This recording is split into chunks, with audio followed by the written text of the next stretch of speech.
Let me. You're welcome. Come in. Are you Mr. Sherlock Holmes? Yes, well, I am. quick, man, shut the door. She's after me. Aye, there she is, the wild, mischievous creature. Look at her. Did you ever see anything so brazen? But the street's empty. Eh? Oh, she's gone. She faded away the moment you looked out. Excuse me, sir, but who faded away? Well, the ghost of my ancestors, Heather. Oh, her ghost? Aye, her ghost. And a more impudent, saucy ghost you won't find in the whole of Scotland. Oh, I'm in need of a stimulant. Cup of tea, perhaps. No, thank you. Not that habit. But maybe you have a wee drop of Scotland's gift to civilization. Say no more. You know, it's upsetting being followed by a ghost. Oh, forgive me. Allow me to complete the introductions. Dr. Watson, Mr. McGregor. How did you know I was Malcolm McGregor, Laird of Brayhalloch? I didn't, sir. Only that your name is McGregor. Your time. I am, sir, and I wish to sell it. But she won't let me. Heather? Yes. Every time a buyer is handing over the money, she whisks in and scares them off. Thank you, Doctor. It was necessary. Yes. You say she scares them off? Money, Mr. McGregor? I am, Mr. Holmes. The mortgage on my castle is due at midnight tomorrow night. Mr. Holmes, I have one last chance, and you've got to help me. An American is coming to look at the painting at the castle tomorrow. You must stop Heather from scaring him off. If you don't, I lose my castle. You know, Holmes, she's a very pretty ghost. We'll take her case, Mr. McGregor. I cannot thank you enough, Mr. Holmes. Not at all. Now, you will take the Royal Scots train from the London Euston station at 9 o'clock tonight. 3 minutes past 9. As you say, Dr. Watson. You will take that to Glasgow, and at Glasgow you will change to Buchanan Street to the Highland Railway there. Ask them to put you off at Brayhalloch Halt. Thank you, Mr. McGregor. There is just one more thing, Mr. Holmes. Will the price of your railway fare be included in your fee? Or will I have to give you that out of my own pocket? No, it's included, sir. You're a gentleman, Mr. Holmes. You are a great gentleman.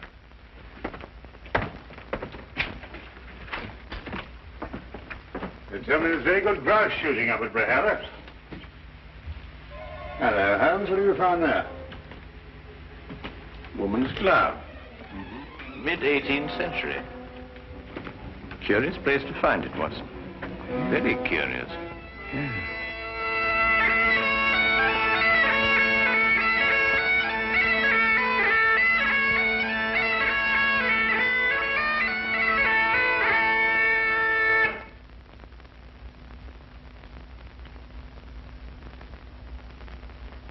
I've been in, Mr. Sherlock Holmes and Dr. John Watson. I'll see that your bags are put in your rooms.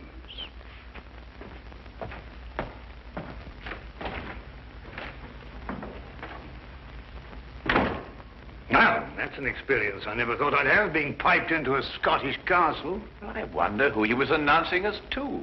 Oh, the ghost, perhaps.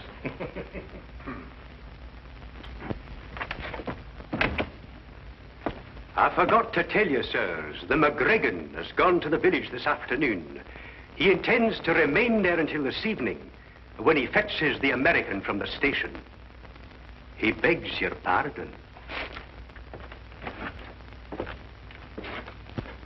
Gloomy old place, this. Damp, too. I shouldn't wonder if the laird has rheumatism.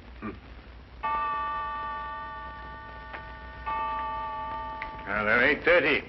He hasn't got much time till midnight.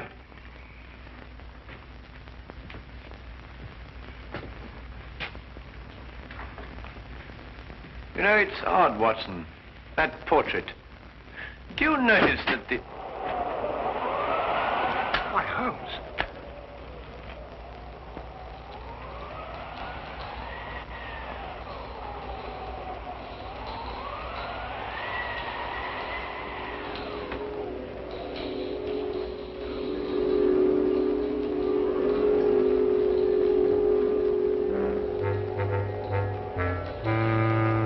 It's... Shh. Better come closer. Reflect, and then you'll plainly see the McGregor fortune hung with me. A curse on all who dare conspire to take me down from o'er the fire.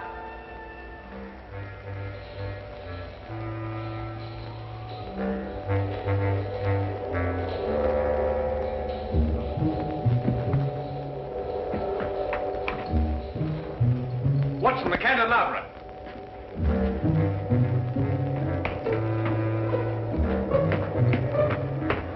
This is the only way she could have come.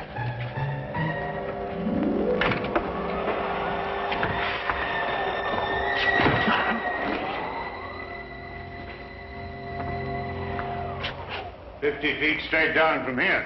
Oh, nothing here, Watson. Let's go and have another look in the hallway, shall we? All right. Is it me you're looking for? Yes, Heather. It's you we're looking for. Your glove? Did I drop my glove somewhere? I think you remember. Would you care to have it back? Are you sure it's only the glove you want to give me? What else, then? A kiss, maybe?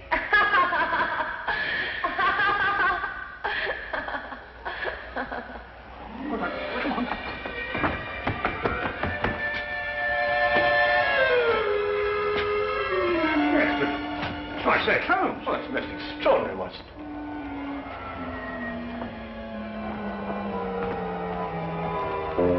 Well, I'm afraid we must score one for Heather, and a very neat one. Now, Holmes, I don't want to seem ridiculous, you know, but... I know, old chap. It's quite inexplicable, for the moment anyway. Yes, but... Well, I mean, it makes the chills run up and down your spine, and those tinkling bells. What do it all mean? I wonder who owns the mortgage on this castle. Mr. Ross, the laird said, though I can't for the life of me think what he wants the place for. After all, it can't pay for itself, and it's in very poor condition. Well, undoubtedly, Watson, we could uncover something if we worked in that direction. But I'm afraid we haven't got the time to investigate. We must attempt to deal more directly with our attractive ghost. Have you got a scheme, Holmes? Let's just say I have a notion. Oh? Well, the ghost is bound to appear for the benefit of Mr. McGregor's American client. When she does, we'll be quite prepared for her. And how does one prepare for a ghost? By first deciding if she is a ghost. Well, Holmes, what's your plan? There are two tiny alcoves at the head of the stairs. Oh, just a few feet after the turn. Each of us hides either side of the stairway. We conceal ourselves. And when Heather comes down to make her appearance, she has to pass by one of us. And as she passes one of us will take her. No. Let her come down and give her performance. That will establish her guilt. Then when she goes to make her exit back up the stairway, we jump out and nab her. Brilliant, Holmes. And since the laird should be returning shortly, we won't have very long to wait.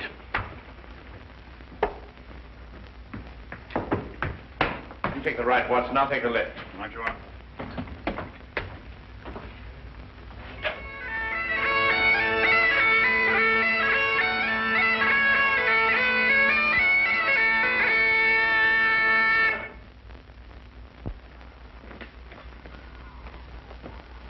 Pin in the McGregor and Mr. Samuel Scott.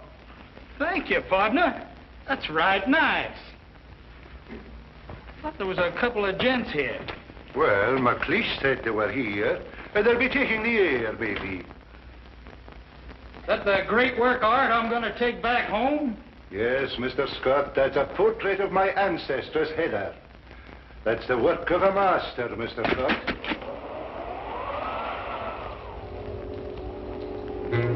Away with ye, you heartless ghasty! Begone with ye! Don't you see you'll lose my castle?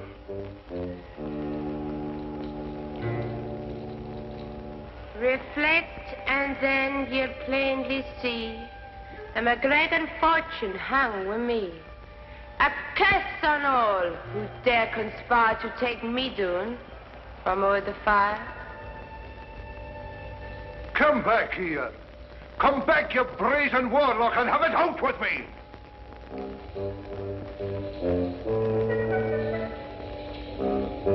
You cannot do this to me, Heather. You cannot do it. Come back. Gone? But I didn't see her go no place.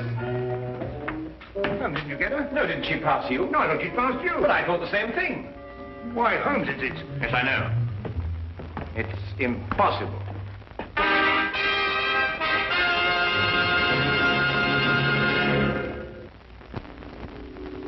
And now we return to the case of the haunted Gainsborough. Coyotes and rattlesnakes. That's all we got where I come from. Never heard tell of a ghost. Why does she do this to me, Mr. Holmes? It's not her castle now. It'd suit me if you'd give me the picture and let me ride out of here, lad. You mean, Mr. Scott? Do you mean that you still want the painting? Well, I wouldn't want it said I got scared out of a deal by no lady. Even if she wasn't no lady. What do you want for the picture? £5,000. What'll you take? 1,000. It's a deal. You're a gentleman, Mr. Scott, a great gentleman. Well, let's go and have our supper. My appetite's returning. It'll be like a feast to me now. Will you be so kind as to follow me, gentlemen?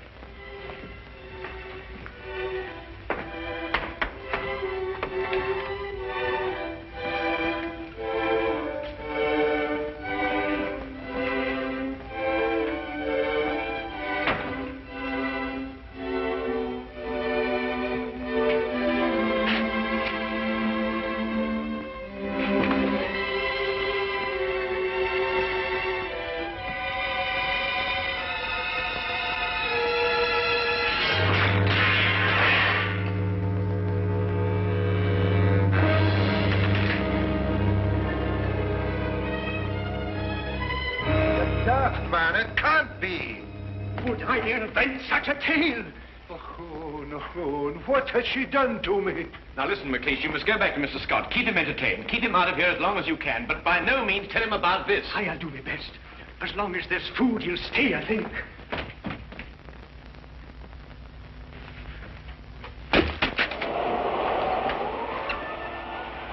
Heather, give it back to me. It is my own portrait, and you will not sell it, Malcolm McGregor. Have you no consideration for pity's sake?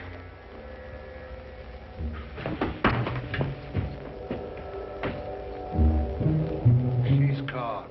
You cannot catch a ghost.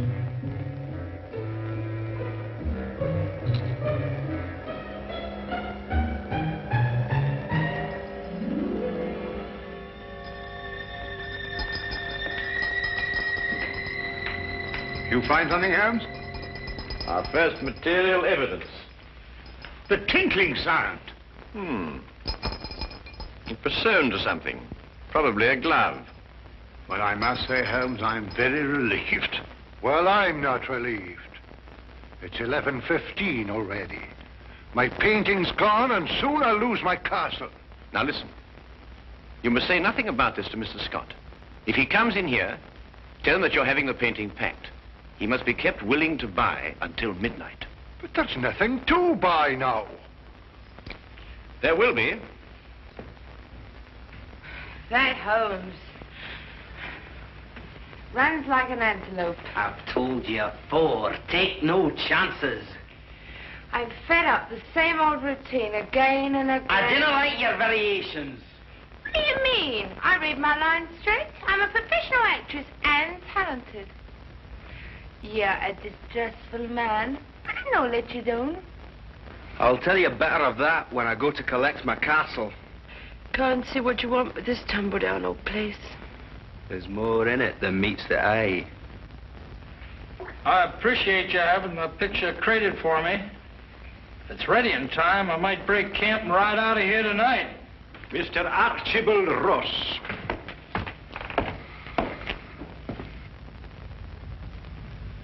A Take note of the fact that I'm not piped into the castle. Ooh, only welcome guests of the laird piped into McGregor Castle. Well, if you want my opinion, I didn't like the way you blow the pipes anyway. You would not know good piping from bad. Your mind's too full of mortgages.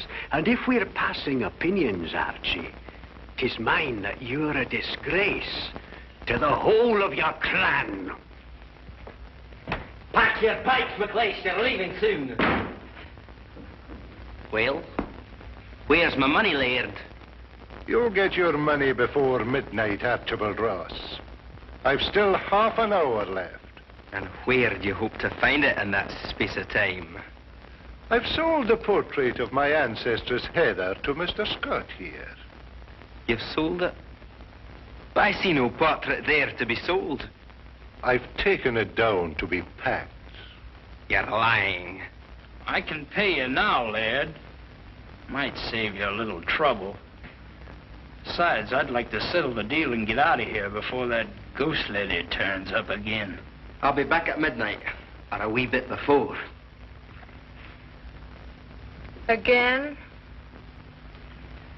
And it's got to be the most frightening performance of your life. What now? No, I want to see it. Give me 10 minutes to get down the passage and out the door. I've got to return by the front door again, you know. I'll give you a performance, Dux. It'll scare even you. That's a fine lass. I can see the news spreading like a prairie fire. All the way to El Paso, most likely. Sam Scott just trudged in from Europe, lugging a genuine Gainsborough. A what? A Gainsborough picture. Oh, I see. Mr. Archibald Ross again. Well, McGregor. You're lacking breath, Archibald Ross. You needn't have run. There's still time. I wasn't sure of the time. Oh, I can't see the clock from here, but there is time, I'm telling you.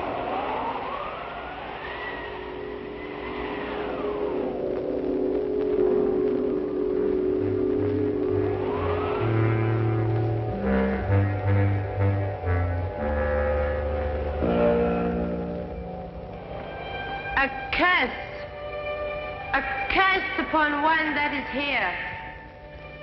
A curse upon him who defies my wish, my word, and my will.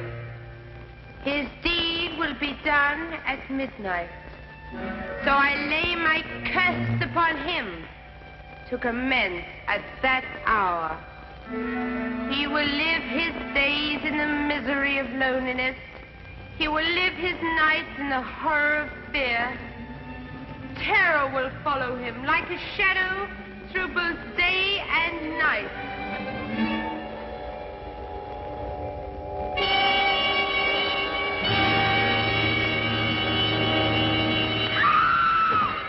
Quickly, Watson. Is she all right, Watson? Yes, only fainted. Mr. Holmes, is it really you? Yes, Miss McGregor. Would you look after the girl? Dr. Watson and I must go after the painting. Thank you.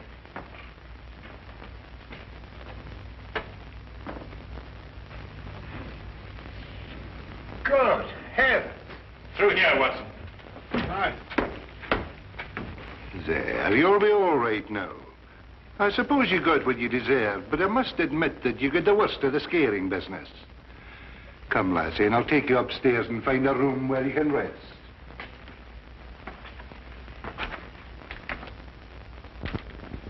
Well, Watson, when our first trap failed, there was only one answer. A secret passageway. But I wanted the ghost with it.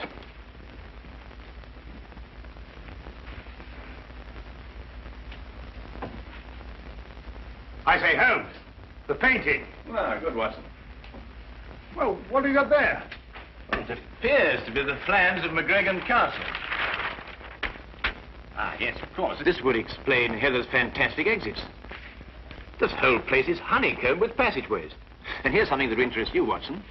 An entrance to the passageway through the stone floor of the battlements. So that's how she first disappeared on us. Feel much better now. Well, we must get the portrait back to Mr. Scott and close the sale before midnight. Well, what are you going to do now, Laird? You have 5 minutes left by your own clock. Sassenach. You couldn't be mistaken. You're quite sure. Well, Mr. McGregor, here's your portrait. Well, you might just as well take it back where you found it. The buyer's gone and he won't come back. Thanks to your wild theatricals, Mr. Holmes. Watson, take the picture and hold it up in front of the fireplace. Right. Right, then. That's it. The McGregor fortunes hang with me. Is it a curse? Or is it a clue as to where the treasure is stored? Now, let us imagine that she is above the fireplace. Which way is she pointing? Well, I'd say that blank wall over there. Well, you're ignoring the most significant part of the portrait. Note the wedding ring on the right hand, the sash on the left shoulder, the clan badge on the wrong side of the bonnet. In fact, everything in reverse. Well, I've never noticed that before. Well, Gainsborough painted her reflection. Reflect with me, and you will plainly see that she is actually pointing over there. But that's actually about that newel post.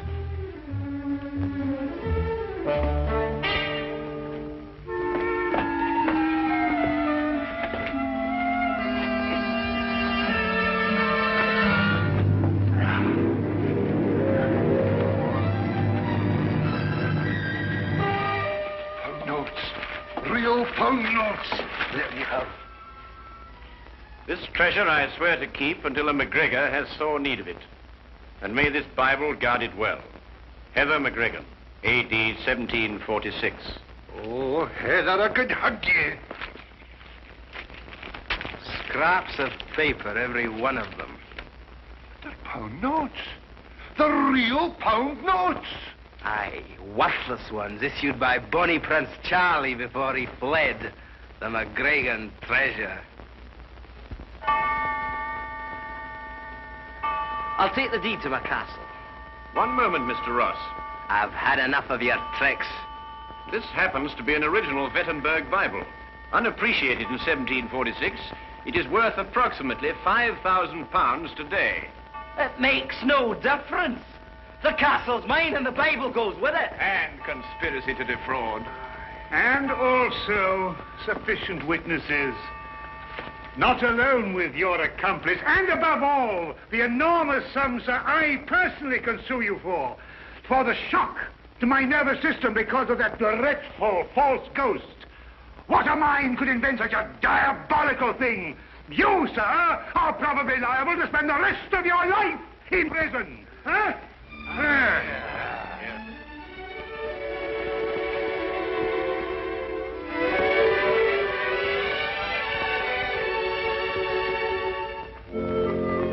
Thank you for what you've done, Mr. Holmes. You're very welcome, Heather. Thank you for finding the treasure and saving the castle. You're too good an actress for this kind of work, Heather. But I was up to your tricks all along, though. It will be very difficult for a woman to fool a strong and intelligent man like you, Dr. Watson. Good day and good trip.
like, sir. Can I carry her back? No, thank you.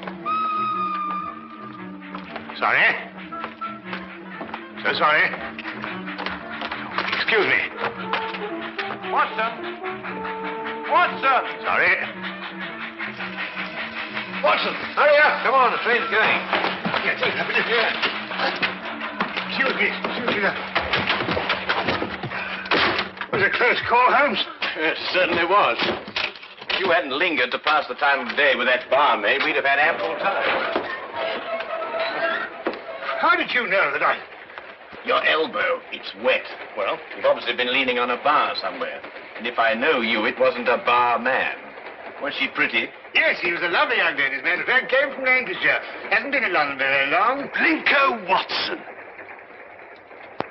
Sardines Dalton. Oh, I say, what a small world it is. Oh, good old Blinko. Best mile of the school ever had. I say, oh, man, you're putting it on a bit here and there, aren't you? Oh, particularly there. Oh, well, you know. Say, Holmes, do you know sardines? How do you do, sardines? Did you say Holmes? Not Mr. Sherlock Holmes. Oh, I see you've been reading about him in the papers, what?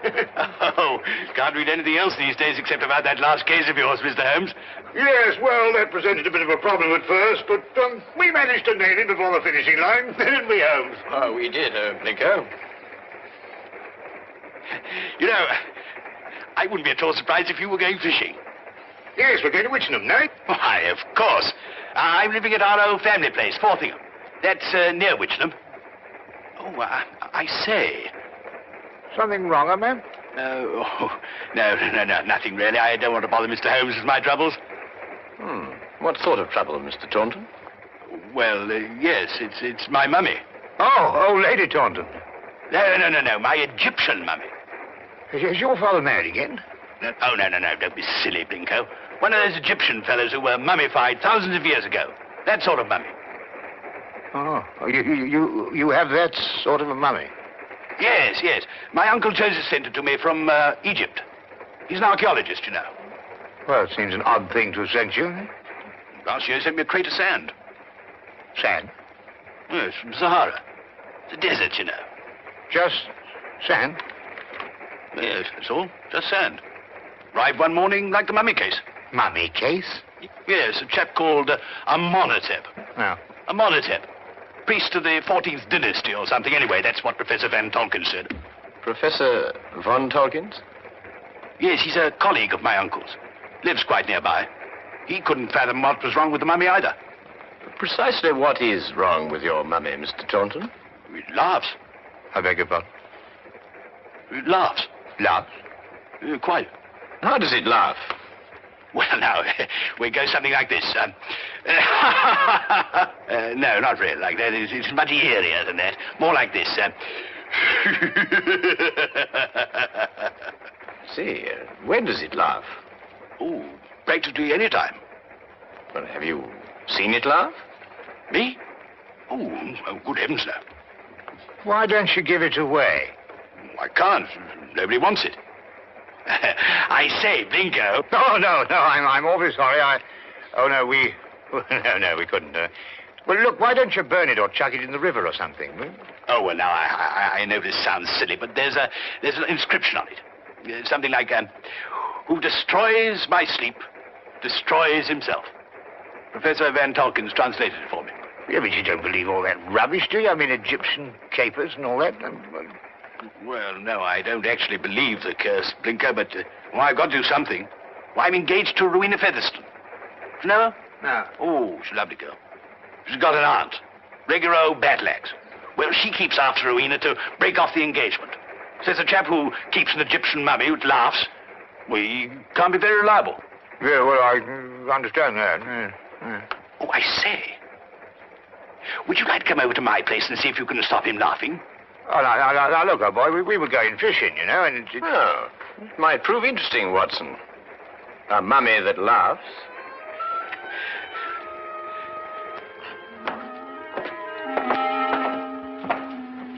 This is, Amenhotep.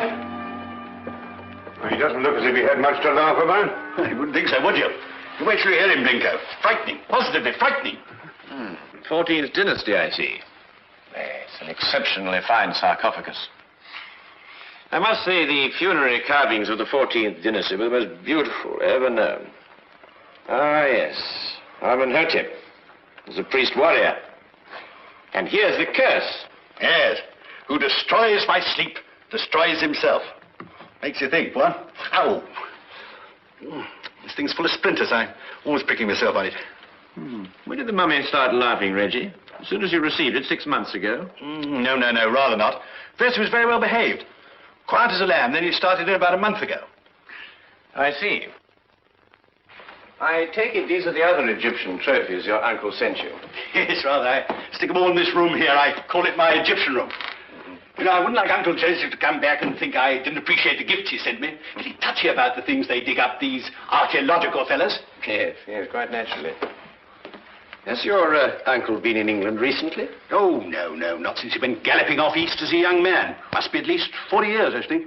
Then you've never seen him? Oh, no. Oh, I say, that's the Sahara sand I was telling you about. Oh, yes. Does your uncle never write to you? No, never. Just sends back the things he digs up. Have you got a photo of him by any chance? Yes, this one. It was taken when he was up at Oxford. I think he must have changed by now, you know, 40 years. Ravages of time and all that. Yes. Oh, I'm sorry, Reggie. I didn't know you had visitors. Oh, no, don't go, Rowena. I want you to meet my guests. This is Binko, Dr. Watson, and Mr. Holmes, Mr. Sherlock Holmes. This is my fiancée, Miss Featherington. Mr. Sherlock Holmes, the detective? Yes. Yes, he's come to look into this mummy business for us.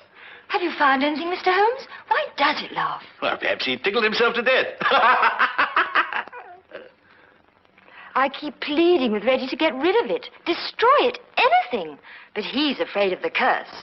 Well, I'm the one the curse is going to work on, and you know what they are.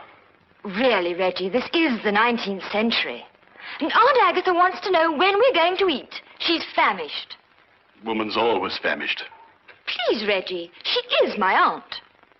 Well, I suppose I shall have to cook dinner myself. Cook left last night, 4th of the month. Say, Binko, do you cook? Well, I... Reggie, you didn't invite Dr. Watson here to cook. I'll cook. Well, maybe I better do it myself after all. We'll both cook. Come on. How many of us are there? 5? No, 6. I've asked Professor von Tolkins to dine. I say, if you'd like a glass of sherry or a brandy or soda or something, you'll find it all in the cupboard over there.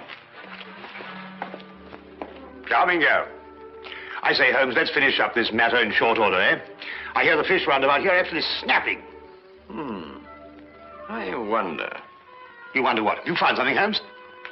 No, I wonder if Miss Featherington can cook.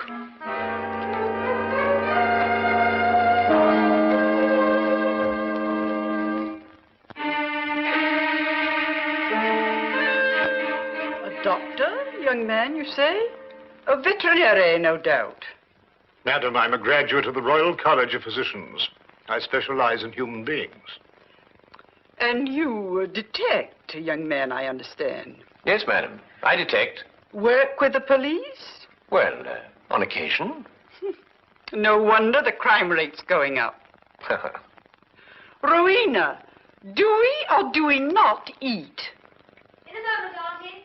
We're bringing the food in. Reggie tells me you've recently come back from Egypt, Professor. Yes, Mr. Holmes. Just a few months ago. I have retired from active participation in Egyptology. I see. I understand that you met Reggie's uncle while you were out there. Yes, Professor Taunton and I excavated for a long time together in the valley of the Lower Nile. Is Professor Taunton still active? Yes, Joseph is engaged in important excavation at the present time. You must be very glad to see all your old friends and relations again, Professor, after all these years. I've been gone so long, Doctor. I no longer have friends. And I'm afraid even my family wouldn't recognize me. Well, here we are at last. Better late than never, I always say. Oh, please do help yourselves, everybody. Informality's the form. Local trout. We used an old recipe we found in a cookery book in the kitchen. Didn't we, Reggie?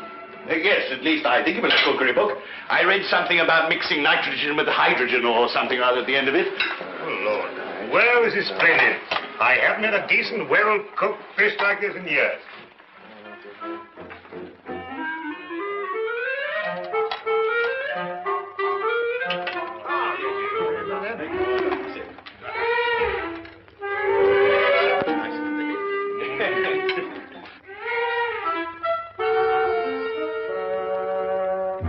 Rubber.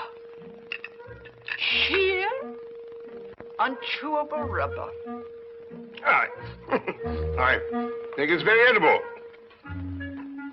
What do you think, Holmes? Quite. Who knows? A sauce might have improved it. Somehow. It's quite delicious, Miss Featheringstone. I believe you're accustomed to eating beetles and locusts, which I'm told are considered delicacies in your country. Oh!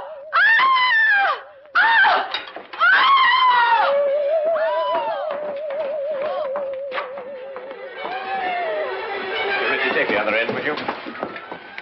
Carefully, please. Carefully.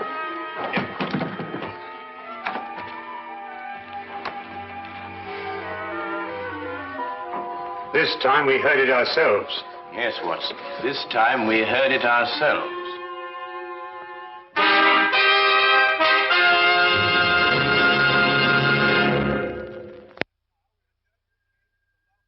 And now we return to the case of the laughing mummy. Of all the silly things I've been inveigled into by you, this is the silliest.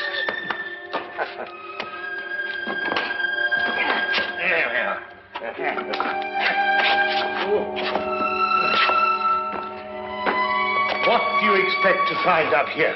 Something I discovered earlier this evening, Blinker. Do not address me by that ridiculous name. All right.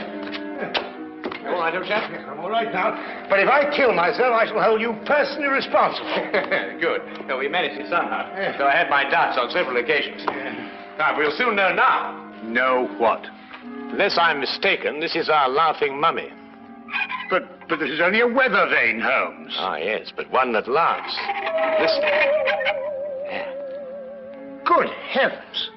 Well, it is laughing. It would appear to be so, wouldn't it? Especially with a mummy in the house. When the wind is in a certain direction, the weather vane acts as a whistle, and the resultant sound is funneled down into the Egyptian room below. But that's marvelous, Holmes. How did you stumble onto it? Well, in dealing with the occult, Watson, it's as best to remember the natural phenomena come first. Here, give me a hand with this, would you?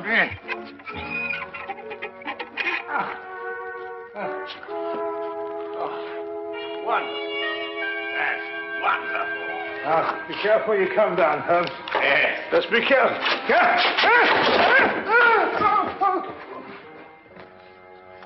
Here, Watson, would you hang on to this, please? Watson, are you taking...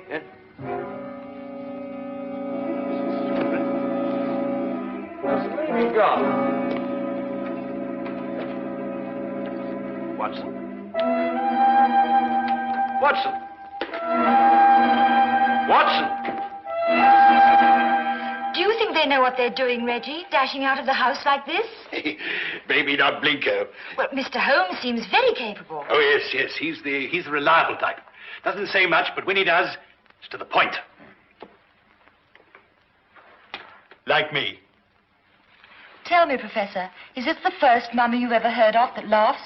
The very first, Miss Featheringstone, and I'm quite sure that... Dr. Watson, what's happened? I slid off the roof. Landed in the rhododendron. Not my rhododendrons, Blinko. I've entered them in the local flower show. You may now withdraw your entry. Reggie, how long has this weather vane been on the chimney? Oh, about a month. I see. And it was about a month ago that the mummy started laughing. Yes, that's right, Mr. Holmes. It will now stop laughing. It was caused by the wind striking the weather vane, which then blew down the chimney and caused a sound which resembled a laugh. Well. Good heavens above. Mr. Holmes, how terribly clever of you. And you found it out all by yourself? I, too, was on the roof, Miss Featheringstone. Oh, I know. I think you're both terribly clever. My compliments, Mr. Holmes. The simplicity of the explanation escaped us all. Though I knew, of course, there was an explanation. Well, now we can all go and finish dinner. We've got something else coming, I think. Lamb, isn't it, Rowena? I think so. Meat of some kind. Good. Oh, Reggie, Yes, Mr. Holmes? who stuck this on the chimney? Well, I did. It was lying about the place, so I stuck it up there to keep it out of the way. Oh, I see. Thank you. You know, I believe I'll miss him laughing. Made him human somehow. Almost chummy. Chummy mummy.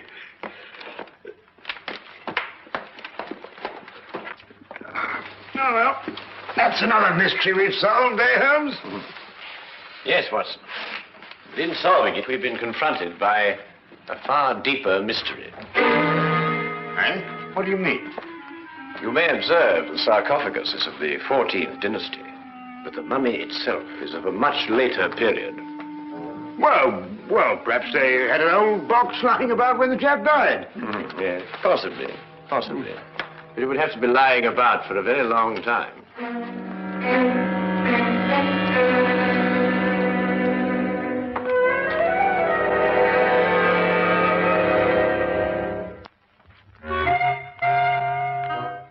Morning, everybody. Isn't it a lovely morning? It's simply gorgeous. Good morning, Miss Featherston. Yes, it is indeed a lovely...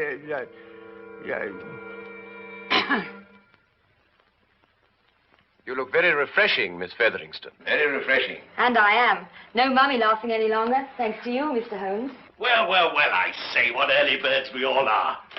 Morning, everybody. Morning. God's in his heaven and all's right with the world and all that sort of thing, you know what? There's no need in invoking the name of the deity. I wasn't. I was quoting a bit of poetry or something. Shakespeare, I think it is. Tennyson, darling. Oh, really? Oh, excellent. Actually, Miss Featherston, I think, if I'm not mistaken, it's a quotation from Robert Browning. Ben Ezra. Pippa passes, Watson. Oh, yes, of course. Pippa passes. I knew it was something like that. Good morning. Oh, good morning, Professor. Morning. Have a cup of tea or a baked egg or kipper or something here, boy? No, thank you. I just wanted to return this book. Oh, I say it's awfully decent of you, thank you. Oh, Professor Von Torkins. Yes, Mr. Holmes? Reggie has a 14th dynasty vase in the Egyptian room, which rather puzzles me. I wonder if I could impose upon you to clarify a point for me. It would be my pleasure, Mr. Holmes. Should we see it now? If it wouldn't be too much trouble, Professor. Not at all. Ah, thank you.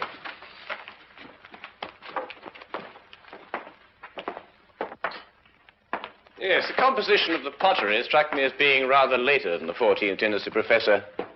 This is the vase I referred to. Considerably later, Mr. Holmes. The 18th dynasty, in fact. I rather thought Reggie was mistaken, as he was also mistaken about the mummy. The mummy? I'm afraid I don't understand. Don't you? I believe it was you who told Reggie that Amenhotep was of the 14th dynasty. It was, Mr. Holmes. But of course, this mummy, like the vase, is of a considerably later period. Really? How much later would you estimate, Mr. Holmes? Well, I'd say 4,000 years later.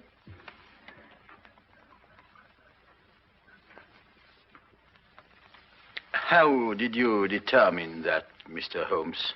Well, the sarcophagus is obviously authentic. But the burial wrappings of the mummy itself are of a comparatively modern Egyptian weave. Expertly aged, I admit. I'd hoped the discrepancy wouldn't be noticed. Well, if it hadn't been for the coincidence of the weather vane, I should never have bothered to look at the mummy so closely. What do you propose to do, Mr. Holmes? I'm afraid, Professor, I have no alternative. Holmes, what are you talking about? Professor Von Tolkien is, I regret to say, Watson, involved with murder. Murder? Well, who was murdered? Joseph Taunton, Reggie's Uncle Joseph. But how do you know? Where's the body? You are gazing, Watson, at the mummified remains of it. Oh, no, really. You're right, Mr. Holmes. This is Joseph Taunton. And if I killed him... What do you mean, if you killed him? I don't know. That sounds strange, doesn't it? Joseph Taunton and I were friends. We devoted our lives to excavating the glories of Egypt. And last year we discovered the tomb of Amenhotep. An untouched tomb, Mr. Holmes. Over 4,000 years. Joseph and I were the first human beings to set foot in it since the day it was sealed. Can you imagine what that meant to us? Yes, I can understand that. Joseph was beside himself. He wanted to open the mummy case immediately. But it was wrong, Mr. Holmes. The case had to be opened carefully, delicately. We quarreled. I tried to restrain Joseph physically, but he broke loose from me. He ran to the case and opened it, and then... And then, Professor? And then he staggered and dropped dead. As he opened the sarcophagus? Yes. There were no witnesses to what had happened, Mr. Holmes. But in our struggle, Joseph had suffered bruises. I knew what the police would believe. And so you removed the mummy of Amenhotep and substituted the body of Joseph Taunton instead? It was the only way I could get the body out of the tomb. Mr. Holmes, I didn't mean to kill Joseph. It was his heart. He always had a weak heart. You say he staggered, Professor. What did he do as he staggered? He grasped his throat as if he were choking. Watson, would you oblige me by removing the cover of the sarcophagus? Yes, of course.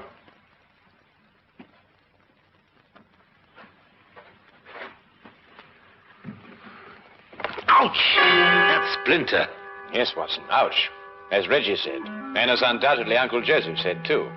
Professor, would you care to take a closer look at what Reggie called a splinter?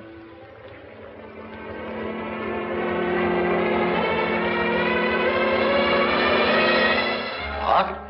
It's a hollow needle that would pierce the skin of anyone who touched it. But I don't understand. The curse of Amenhotep, and a hollow needle that contained the venom of an asp. The same snake poison that killed Cleopatra, and that killed your friend, Joseph Taunton. The most marked symptom of asp poisoning is suffocation.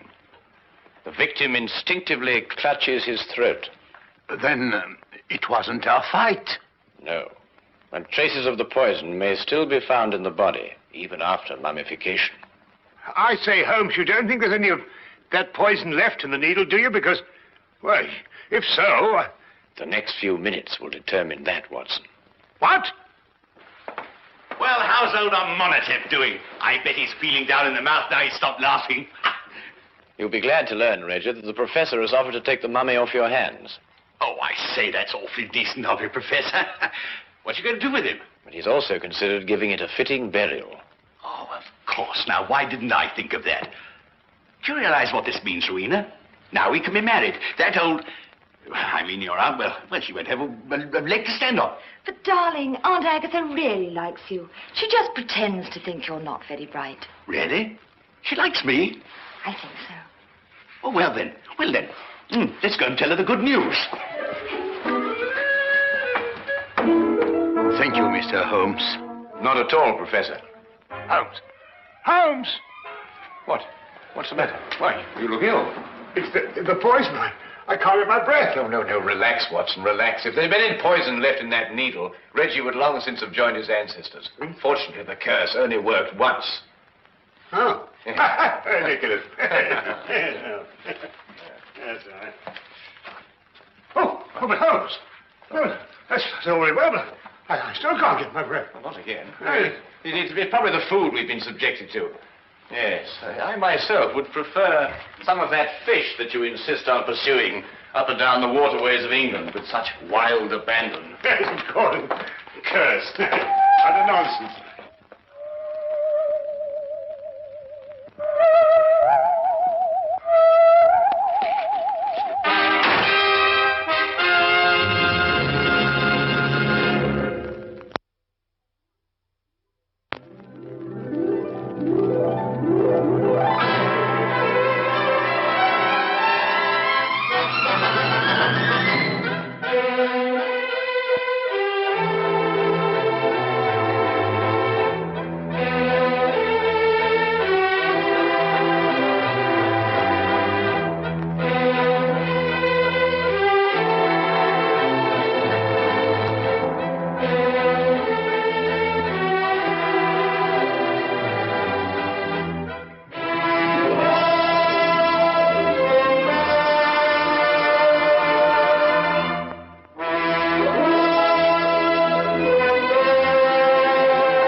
from the elders getting longer every day. You think I'm getting old? No comment. Hey, keep your hands to yourself. My brother's a cop.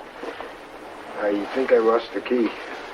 How could I be married to such a dumbhead for 186 years, huh? Just luck, I guess. Oh, boy.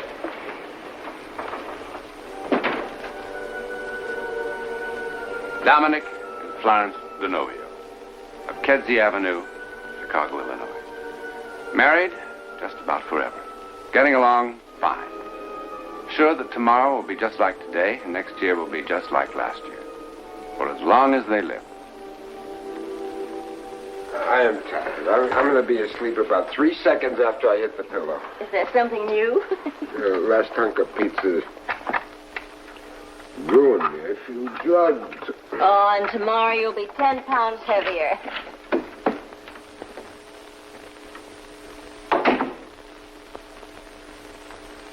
Tomorrow.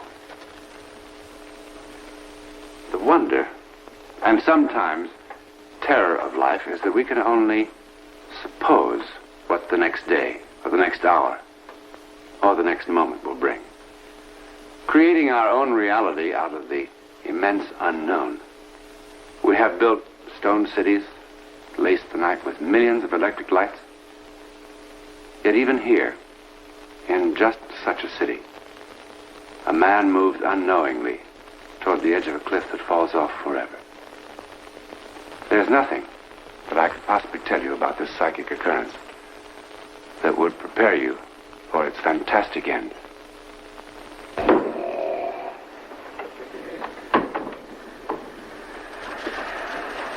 Tom. All right, Mr. Cyclone. Come on your tummy, friend.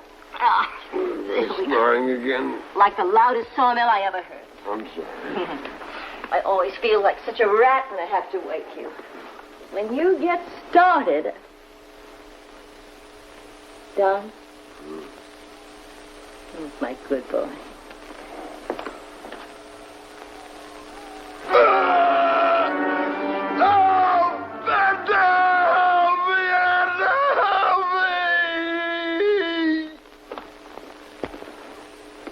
Don, wake up. Come on, wake up, Don. What happened? We had a nightmare. No. Florence, I wasn't sleeping. I was lying here on my side, telling myself that next time I dozed off, I wasn't going to snore. And then, all of a sudden, everything was changed. I wasn't here. I was someplace else. It was terrible. It couldn't have been very terrible. You were with Edna. Who? You tell me who. Edna? That's the name you yelled. Edna, help me. I don't know the Ednas.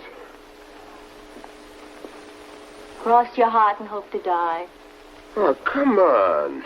Here I am, trying to make myself look at least like Cleopatra. All the time, you're dreaming about Edna.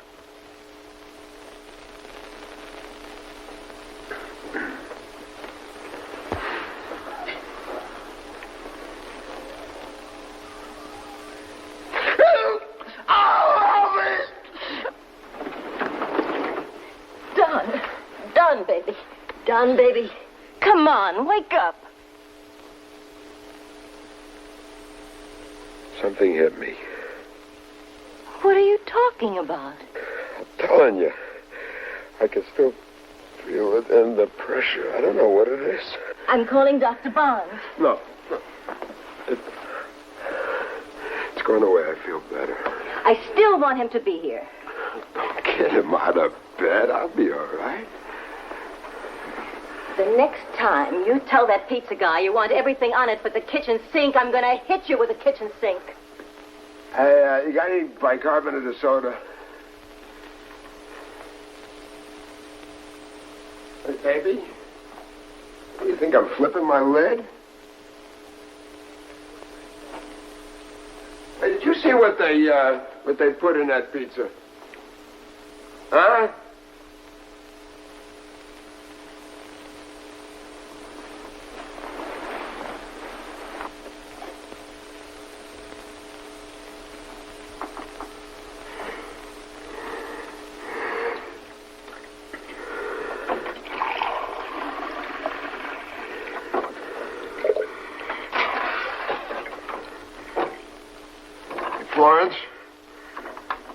the thermometer is, I must be coming down with something.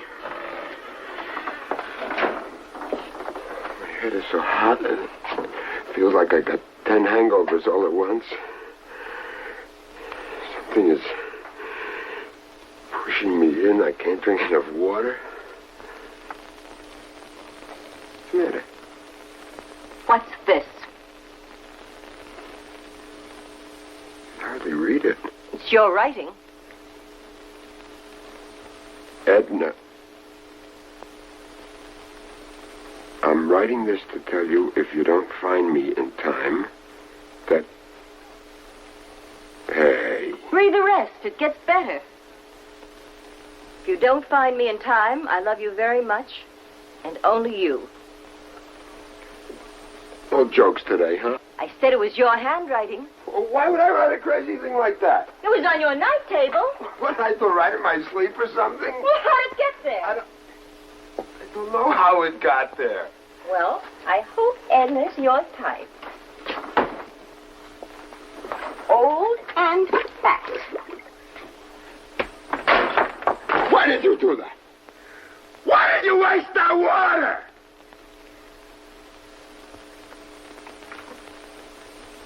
Dom?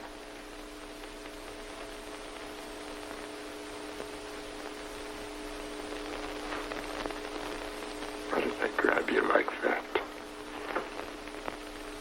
What's wrong with me? I can't breathe. My head aches. I'm acting goofy. Before you go to work today, I want you to stop by Dr. Barnes. Can't. I'm late already. Well, then after work, I'm going to call him and tell him to expect you. Look at the marks on your arm. I'll live. Oh, baby. I'm sorry. Then you'll go see Dr. Barnes? Yeah, I'll see him. I'm glad.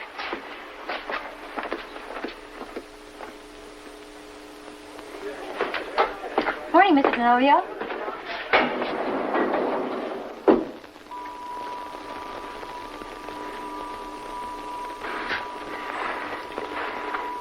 How long does it take this thing to get up to the 10th floor? Same as it always does. I never noticed how small it is in here. It's like a coffin. You look like it was quite an evening, Mr. Denovio. Was it a celebration or something?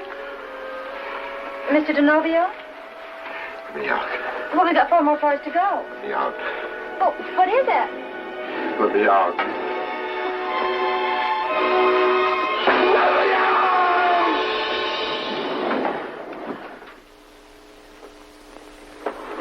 Mr. Denovio?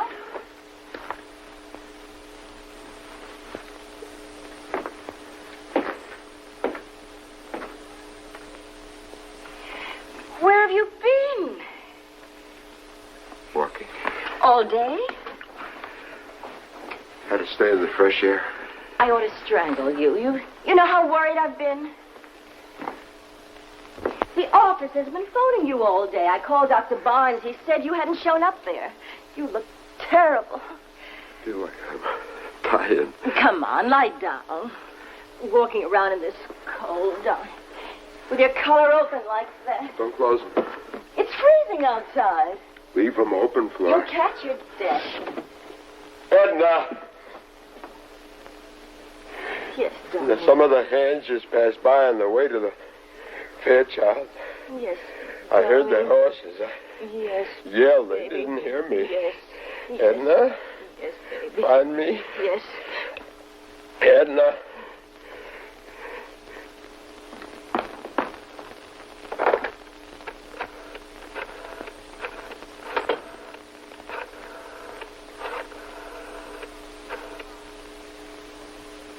Dr. Barnes, he's home now. Edna, I can't hold out, Edna. I can't.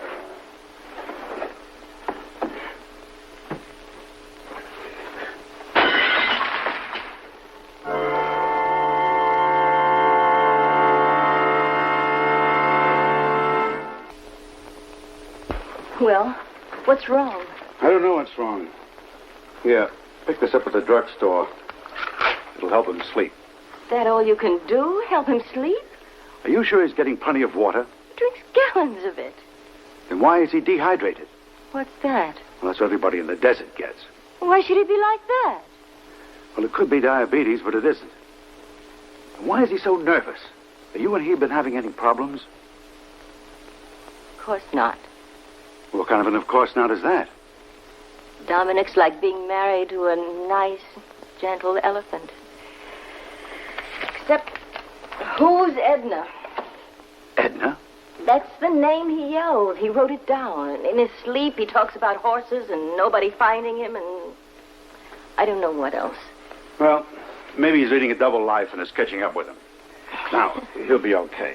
If I say he's picked up a fancy virus that's going around, will that make you feel better? He'll be fine. I'll drop in tomorrow. Oh, thank you, Dr. Barnes.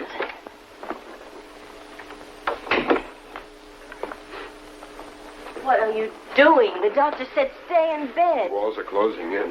Where are you going? On the roof. Dom!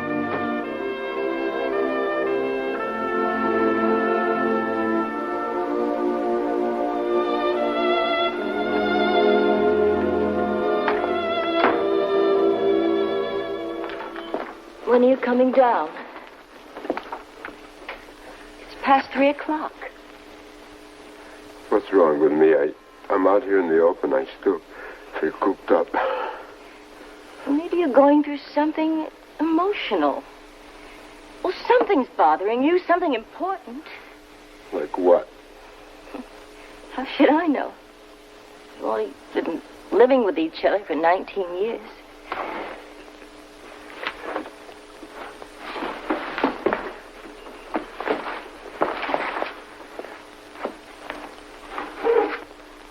Dom, is it about us? I mean me? What? You just don't pull a name out of a hat. Edna, save me, Edna, save me, Edna, save me. Come on. Save you from what? Me? Am I smothering you?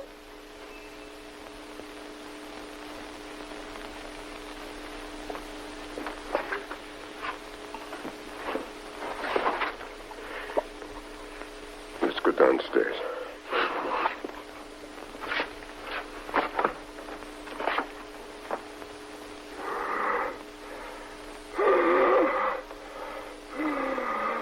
Dom?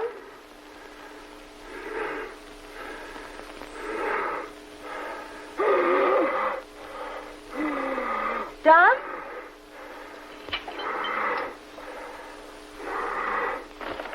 What's the matter? What is it? What are you doing? Don, come on. Snap out of it. Edna, getting weaker. Not much longer. No air, no water. Find me.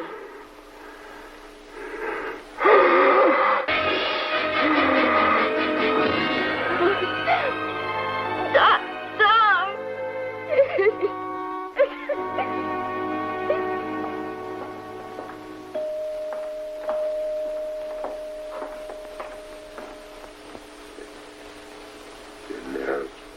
I think maybe I've been a doctor too long. I never felt helpless like this before. See, if they come by in the daylight. Well, We have to have some more tests. but how is he? No better. Haven't you any idea what it is? I've had every specialist in the hospital look at him. Radiologist, urologist, neurologist, cardiologist, and they can't seem to find a thing. It isn't uremia, it isn't shock, it isn't meningitis, it isn't... He's on. No. Here. Wait. We have our own priest, Father Martin. Father Martin isn't well. He asked me Dominic, to... he'll be so scared. He won't even know the father's there. Oh, can't we just wait a little while? I wouldn't wait, Florence.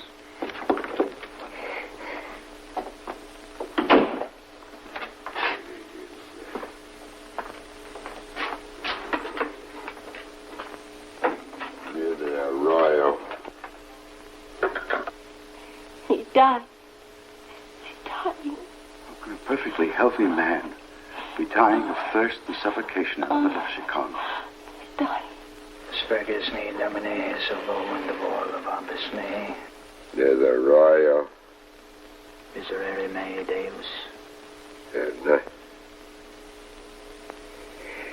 Finally. Sicut erat in principio et nunc semper in saecula saeculorum.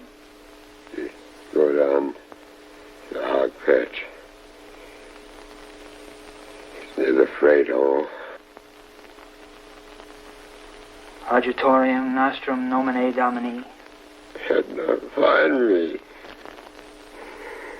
Find me. He's delirious. I haven't been able to give him confession, of course, but I've anointed him and given him conditional absolution. Father, I'm sorry I lost my temper like that. I understand. Father Martin didn't tell me that your husband was from the West. He isn't. Well, he must be. Why do you say that, Father? Well, I studied at a seminary in Arizona. I haven't heard cowhand words like arroyo and hog camp and freight hole in a long time. Also, his accent's pure Western. Dominic's never been west of Chicago. His voice has been sounding different. I mean, changing. I never thought anything about it. I thought it was his sickness. Oh, look, I know him most of my life. He's from Rockport, Illinois. He's been maybe to Detroit and Cleveland. And that's all.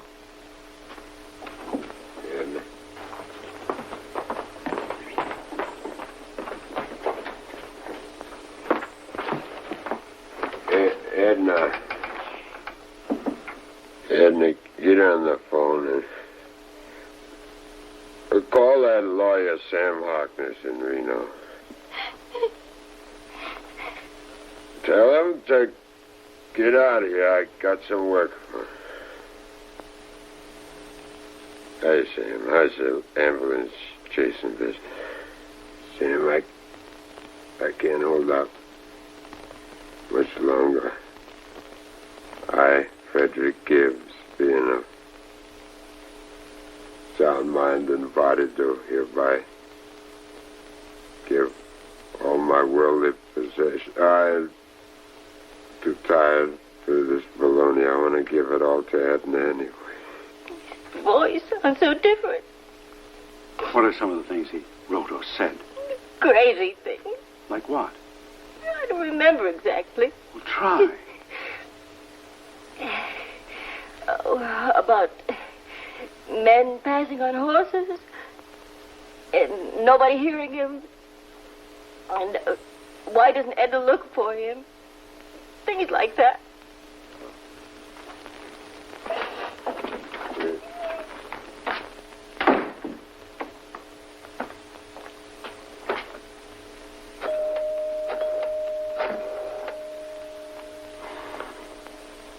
Long distance?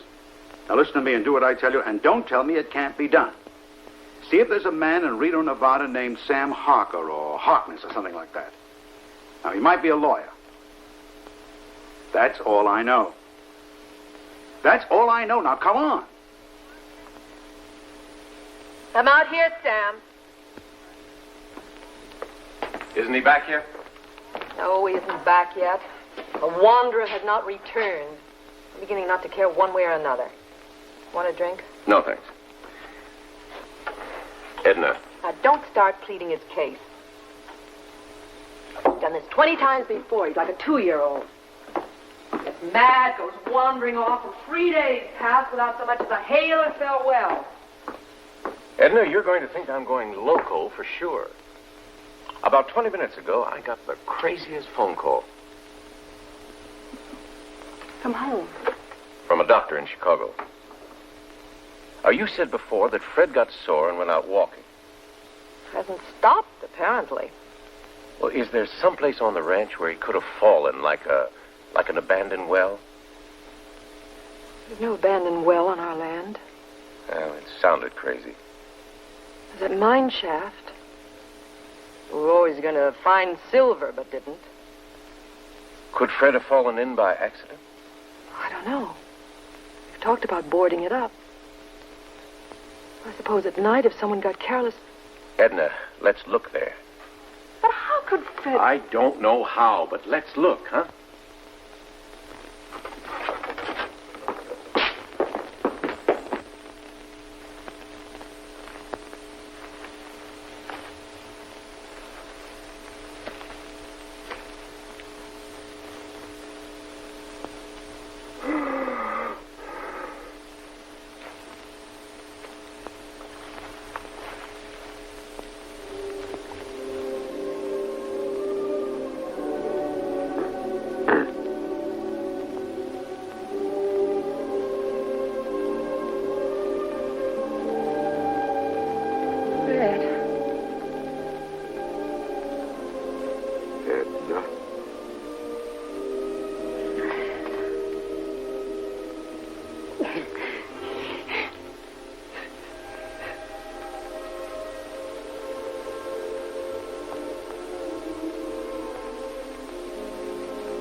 Dom.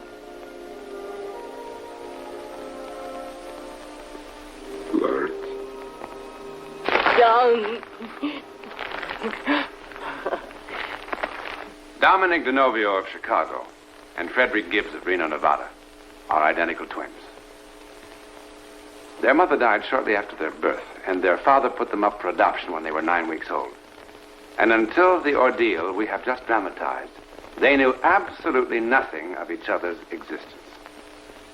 Most scientists agree that nature intended identical twins to be a single individual.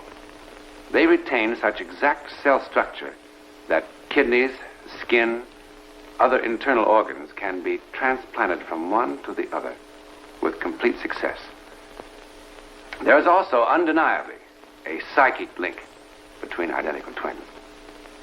Professor H.H. Newman, in his treatise, Multiple Human Births, describes an example of identical twins whose minds were so attuned that even when placed in separate rooms, they could write identical answers to complicated questions using exactly the same grammar, making exactly the same mistakes, using exactly the same handwriting, and finishing at exactly the same moment. An even more curious example is reported by the French professor Léon Camareux. A man in Italy was bitten by a rabid dog and died a month later. In America, his identical twin died at exactly the same moment, showing every symptom of rabies, except nothing had bitten him. One last note. Everything that Dominic DeNovio wrote in his semi-conscious state in Chicago was also written by Frederick Gibbs in this notebook at the bottom of a mine shaft on a ranch outside Reno, Nevada. Now, to try to explain such an occurrence would be presumptuous. But whatever the phenomenon involved, Edna Gibbs and Florence DeNovio are awfully grateful for it.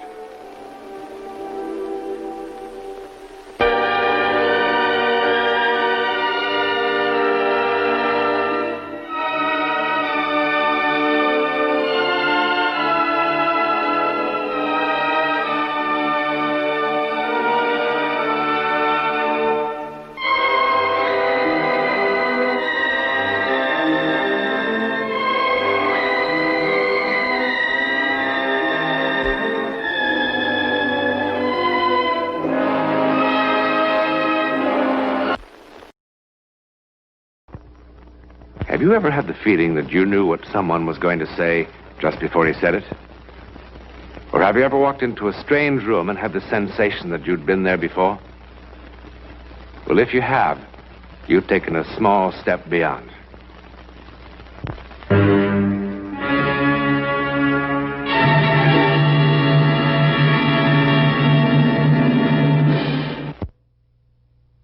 New England, a favorite American vacation land, specializing in codfish, and the legends of witches and their broomsticks, fresh lobster, and haunted houses. Haunted houses? Well, there are many sane and sensible people hereabouts who will swear to you that this house still shelters the unquiet and restless dead. At any rate, if any ghostly inhabitants do dwell within these walls, they've certainly had the place to themselves for a very long time. We are told that we're more likely to find evidences of ghostly inhabitants in the upper regions.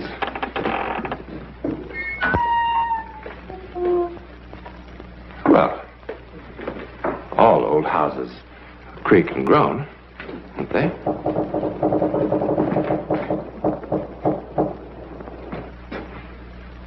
Now, look at this. This is perfectly solid wood and plaster.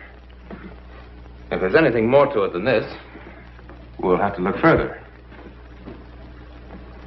The attic is a likely place to begin.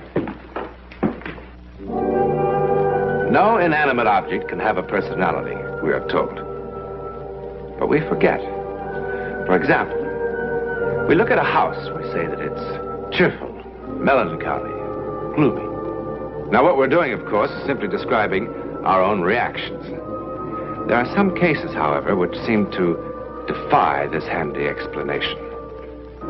On the New England coast, even today, there are certain houses which can be classified only as unfriendly. Now, that's more like it. That's what I've been talking about. Well, how do you know it's for rent? Well, let's find out. Come on. Come on. Will you come on? That's locked. Well, of course it's locked. No, isn't that marvelous, huh? I bet that's almost 200 years old. Andy, let's look someplace else. Look someplace else, honey. This is it. This is what we've been dreaming about.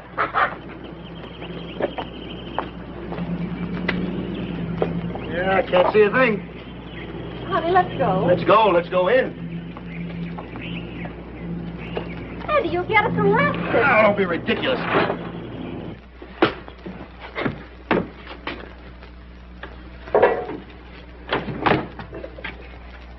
Andy, we really shouldn't be doing this. Will you stop? Boy, this place really looks lived in, doesn't it?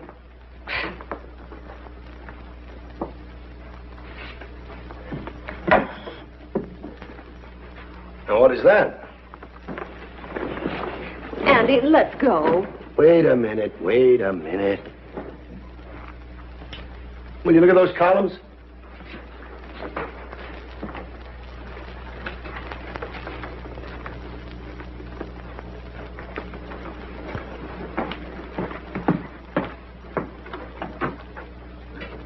Andy, look at this.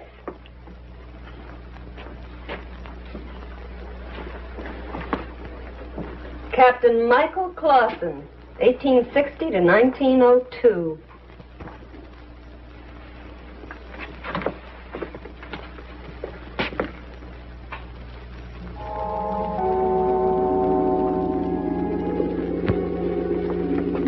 Hey, wake up.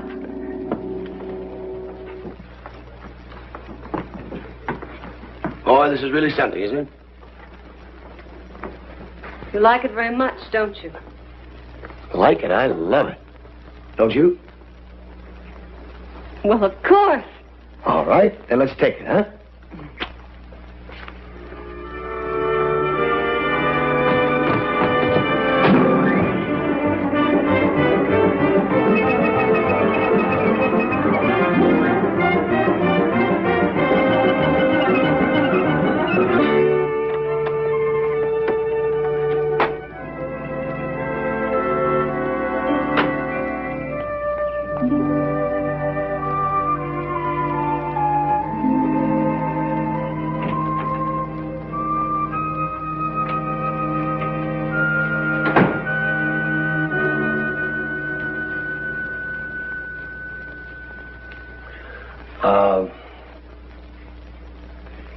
Hope we're not disturbing your game. There you are. Look, we're interested in renting a house. Do you handle that sort of thing? Do and I don't. What's that supposed to mean? I do when there's houses to rent and don't when they ain't. Right now, they ain't. What about that two-story job on Cape Ann Road?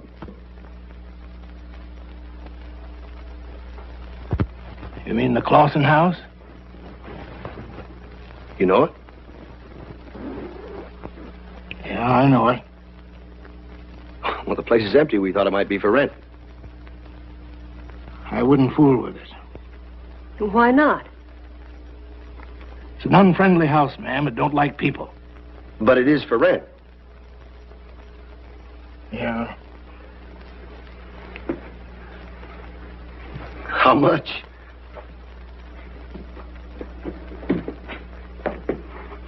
$500 a month. $500? Listen, I happen to be an architect. Now, I know a little bit about houses. That's a good house, but don't you think that's a little steep? Take it or leave it. Well, you must do a land office business, Mr. Leach. What if we decide to take it? Your concern, not mine. Well, let's talk business then.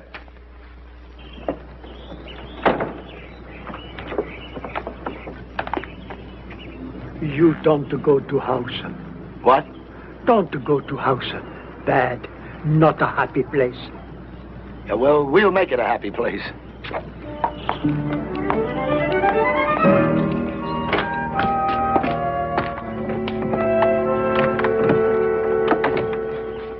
Oh. Just hold it a minute, will you? Oh, don't be silly, Andy. We've been married 6 years. Yeah, never really been alone yet. Now, isn't that why we came here? Hmm? Come on.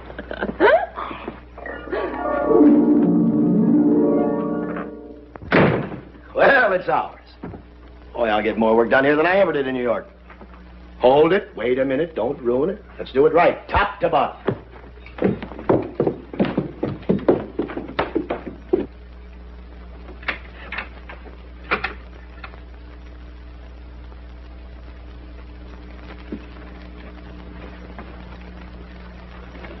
What's the matter?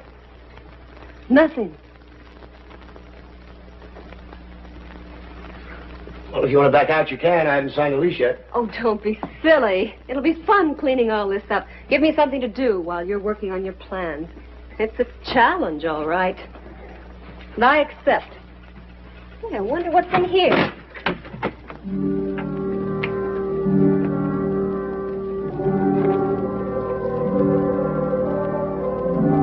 Get away. What? Get away from there. Andy, You have no right to look. Andy, what's wrong? Don't you feel well? What?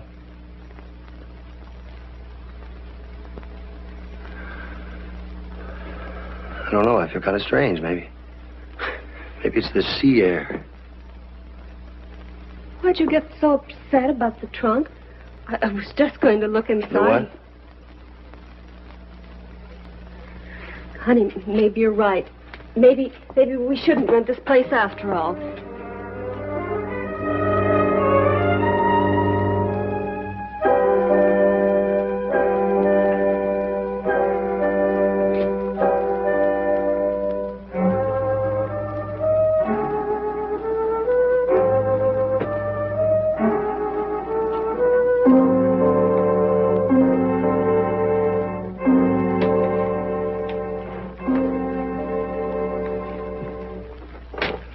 Don't be silly. You're not going to let the place scare you because it's a little dark and spooky, are you? Hmm?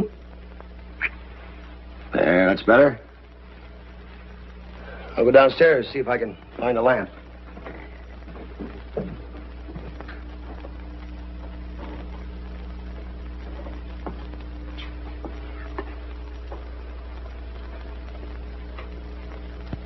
The Diary of Elsbeth Clausen, 1899.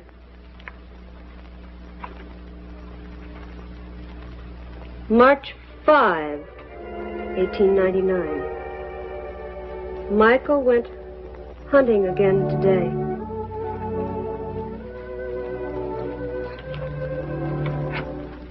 August 1st, 1899. Michael spends most of his time these days in the field, hunting.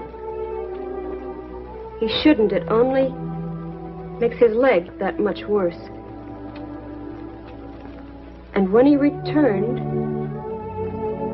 he was limping badly. Also, there was blood on his hands. I did not like the way he looked at me. His face was flushed and his eyes burned. He is jealous of Gideon, so many years his friend. What you got? Nothing, just an old book.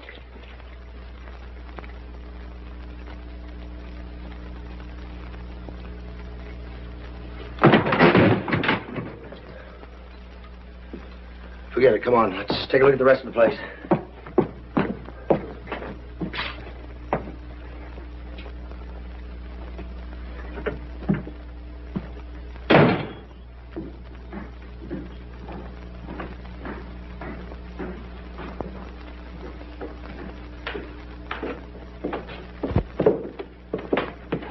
You see so many rooms in your life? What are we going to do with all this bed? What's the matter?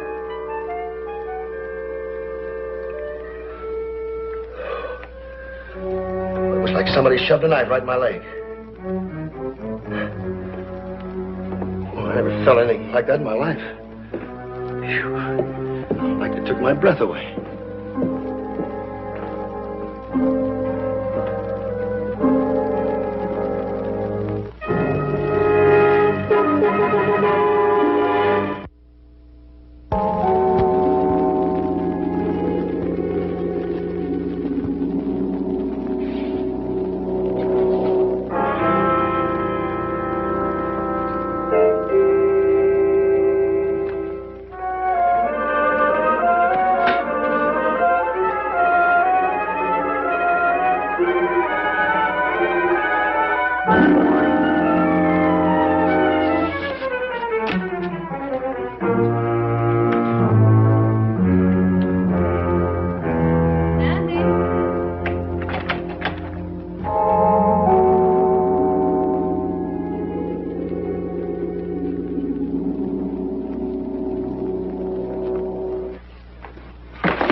Brought you some lunch.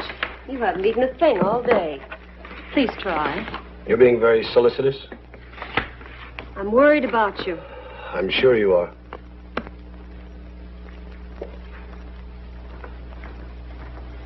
Wait a minute.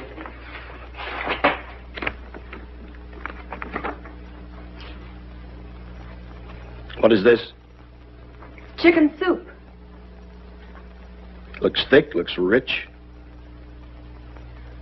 Come here. Come here.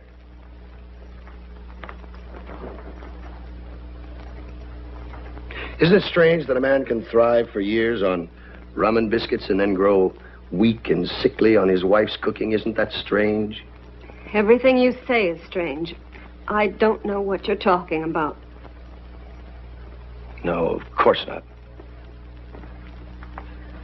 Aren't you going to eat? It's a different food I need. What do you mean? Nothing. Take it away. I'm not hungry. I wish you wouldn't do that. Do what? Drink the way you've been doing lately.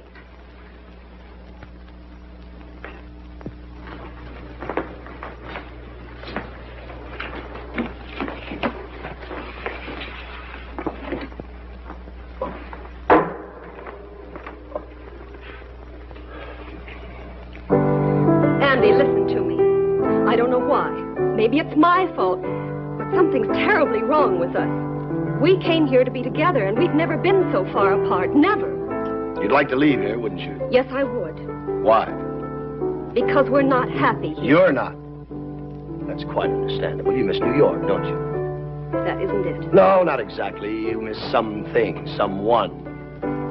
Andy, I don't follow. Bill, my esteemed partner. What? He kept you from being lonely in New York, didn't he? Why don't you stop pretending? Do you imagine for one moment I didn't know what was going on from the beginning? It's a dreadful thing to say. Hasn't been pleasant for you, has it, being locked up here with me, away from him? I don't know what you mean. You know exactly what I mean, Elspeth. Elspeth?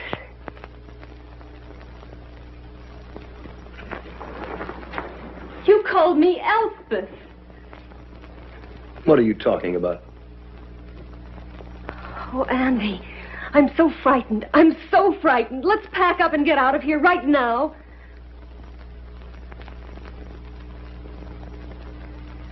No, we'll stay.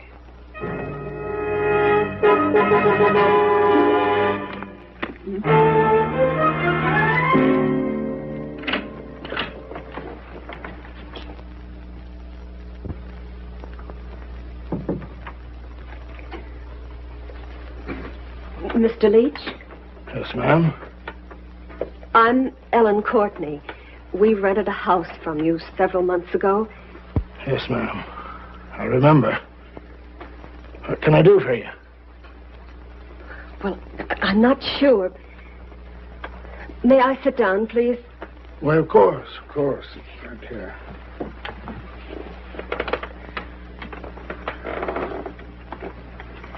Now.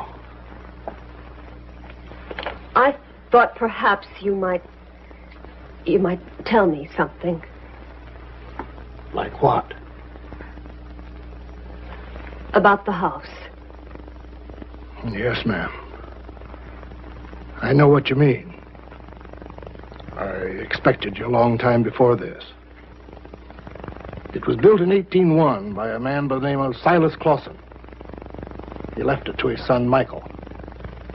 Michael was a sea captain, and a good one, so they say. But he was mean. Mean. Killed a lot of his men.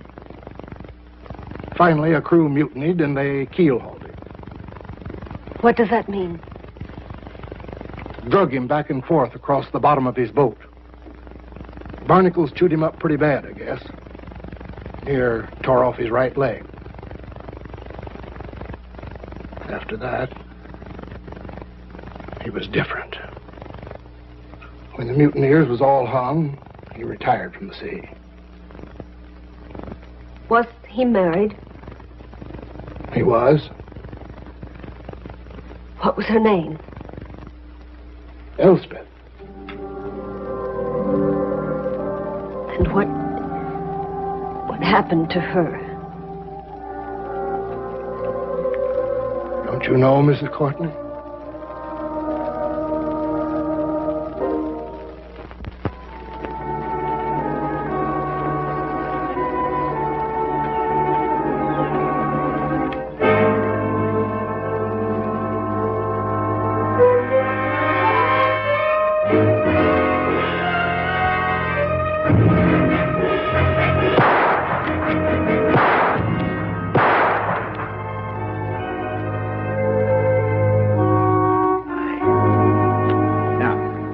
Where's the master?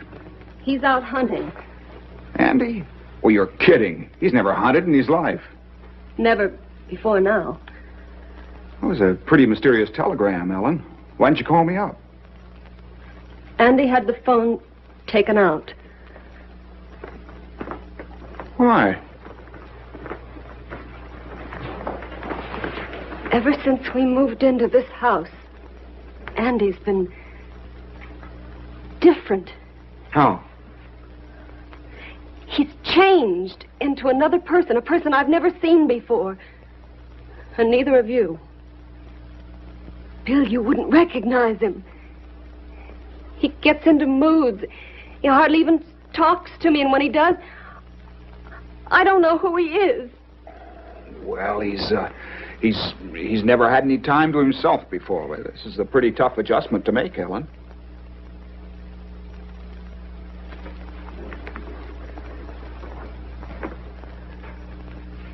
Look. He sits at this board all day long and draws things. It looks like part of an old sailing vessel. There's something else I'd like you to see.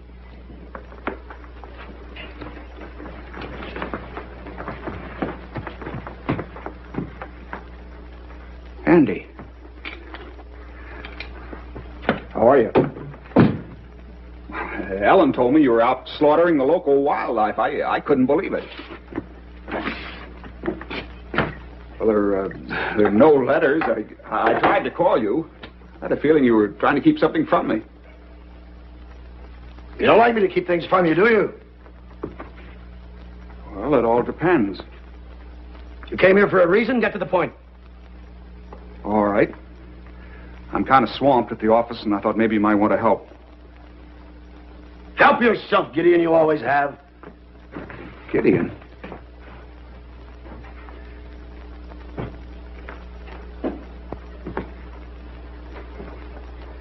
Andy, I came here because Ellen wired me. She was worried about you. Why don't you say what you mean, Gideon? Why do you keep calling me that? Why don't you drop this pose? Admit you came here for Elsbeth. I'm afraid you're going to have to make yourself clear. Gladly. I accuse you of consorting with Elsbeth, my wife. Consorting? You have betrayed me and lied to me enough. Now get out of here. Andy! Get out. Go on, get out. Get out. Oh, Bill.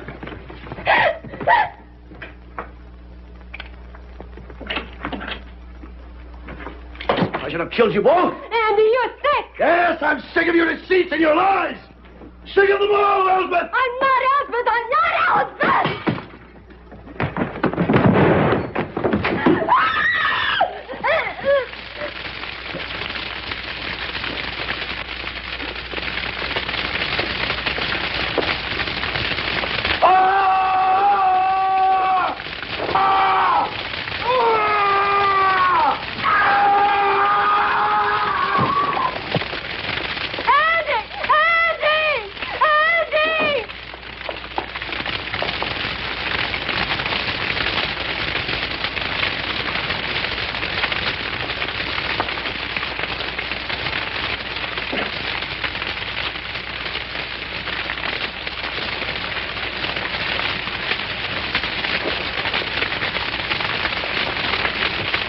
Don't turn him over. Don't look at his face.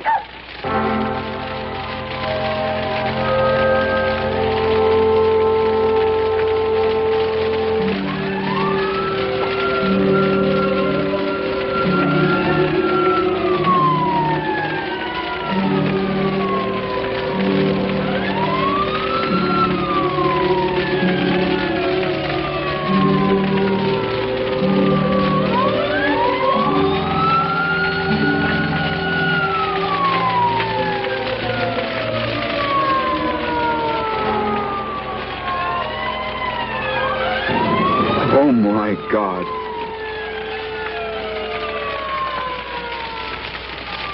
What's wrong?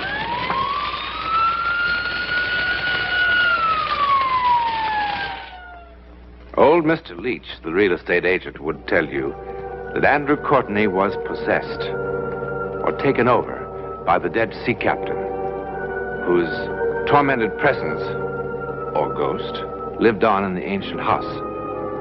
Once the house was destroyed, the captain was destroyed, and Andrew was restored to himself. It's not an entirely satisfactory explanation, is it? But it's the best we can do right now. In a moment, a word about next week. Next week, and every week, we'll be bringing you the personal records of the rarest kind of human experience. Man's adventure in the world of the unknown, that mysterious psychic world beyond our five senses. This is your invitation to take with us that astonishing one step beyond.